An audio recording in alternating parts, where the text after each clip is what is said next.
दोस्तों, गीता की ये 11 बातें आपकी ज़िंदगी बदल देंगी। क्रोध का त्याग कर दें। क्रोध से मनुष्य की मति मारी जाती है, यानी मुड़ जाती है, जिससे स्मृति भ्रमित हो जाती है। स्मृति भ्रम हो जाने से मनुष्य की बुद्धि नष्ट हो जाती है, और जिस मनुष्य की बुद्धि का नाश हो जाता है वह मनुष्य अपना ही नाश कर लेता है।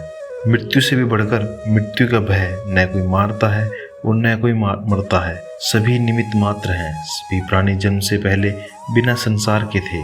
मरने के उपरांत वे बिना शरीर वाले हो जाएंगे। यह तो बीच में ही शरीर वाले देखे जाते हैं।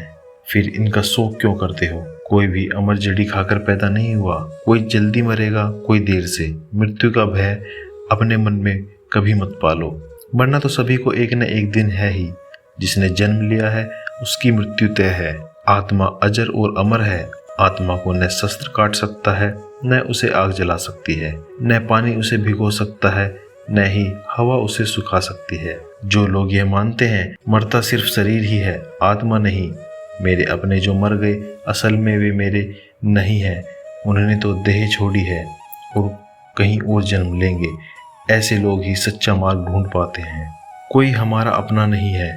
गीता में श्री कृष्ण ने अर्जुन से कहा था कि हे अर्जुन, तेरे और मेरे कितने ही जन्म हो चुके हैं। आज जिसे तू अपना समझ रहा है वे पूर्व जन्म में तेरे नहीं थे। मैं और तेरे बहुत से जन्म हो चुके हैं। मैं उन सभी जन्मों के बारे में जानता हूँ, लेकिन तू नहीं जानता। कर्मवान बनो, आस्थावान नहीं। कर्म पर ही तुम्हारा अधिकार है, लेकिन कर्म के ही तुम अधिकारी हो, लेकिन कर्म के फलों में कभी नहीं। इसलिए कर्म को फल के लिए मत करो और न ही काम करने में तुम्हारी आसक्ति हो। मन अपने वश में है जो इंद्रिय एवं विशुद्ध अंतःकरण वाला होता है, जो जितेंद्रिय एवं विशुद्ध अंतःकरण वाला है, और संपूर्ण प्राणियों का आत्म रूप परमात्मा ही जिसकी आत्मा है। ऐसे कर्मयोगी कर्म करता हुआ भी लिप्त नहीं होता।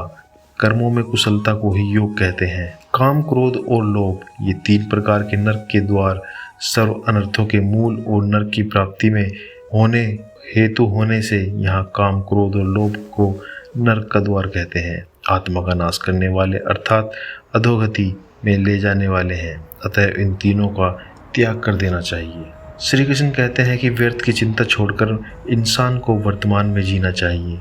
क्यों व्यर्थ की चिंता करते हो? किससे व्यर्थ डरते हो? कौन तुम्हें मार सकता है? आत्मा न पैदा होती है न मरती है। जो हुआ वह अच्छा हुआ, और जो हो रहा है वह अच्छा हो रहा है, और जो होगा वह भी अच्छा ही होगा। तुम भूत का पश्चाताप ना करो, भविष्य की चिंता करो, वर्तमान चल रहा है। भगवान कहते हैं लगाव ही दुखों का मूल कारण होता है। तुम्हारा क्या गया जो तुम रोते हो? तुम क्या लाए थे जो तुमने खो दिया?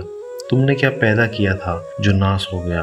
न तुम कुछ लेकर आए थे, जो लिया यहीं से ही लिया, जो दिया यहीं पर ही दिया, जो लिया इसी भगवान से लिया, जो दिया इसी को दिया। खाली हाथ आए थे और खाली हाथ ही चले जाओगे। जो तुम्हारा आज है कल और किसी का था, परसों किसी और का होगा। तुम इसे अपना समझकर मग्न हो रहे हो। बस यही प्रसन्नता तुम्हारे दुखों का मूल कारण है। परिवर्तन को समझो और उसके साथ रहो। भगवान कहते हैं परिवर्तन संसार का नियम है। जिसे तुम मृत्यु समझते हो वही तो जीवन है। एक क्षण में तुम करोड़ों के स्वामी बन जाते हो, दूसरे ही क्षण में तुम दरिद्र हो जाते हो। मेरा तेरा छोटा बड़ा अपना पराया मन से मिटा दो, फिर सब तुम्हारा है। तुम सबके हो। न यह शरीर तुम्हारा है, न तुम शरीर के हो। यह अग्नि, जल, वायु, पृथ्वी और आकाश से बना है और इसी में ही मिल जाएगा। परंतु आत्मा स्थिर है। फिर तुम क्या हो? धर्म की शरण में रहना। यदि तुम खुद कुछ नहीं कर सकते हो तो श्री कृष्ण कहते हैं कि तुम अपने आप को भगवान को अर्पित करो। यही तुम्हारे लिए सबसे उत्तम सहारा है।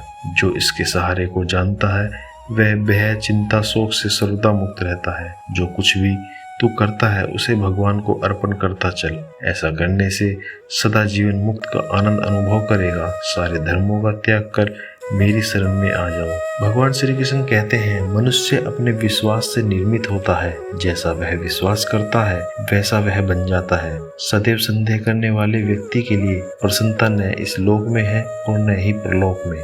जो कोई भी व्यक्ति जिस किसी भी देवता की पूजा विश्वास के साथ करने की इच्छा रखता है, मैं उस व्यक्ति का विश्वास उसी देवता में दृढ़ कर देता हूँ।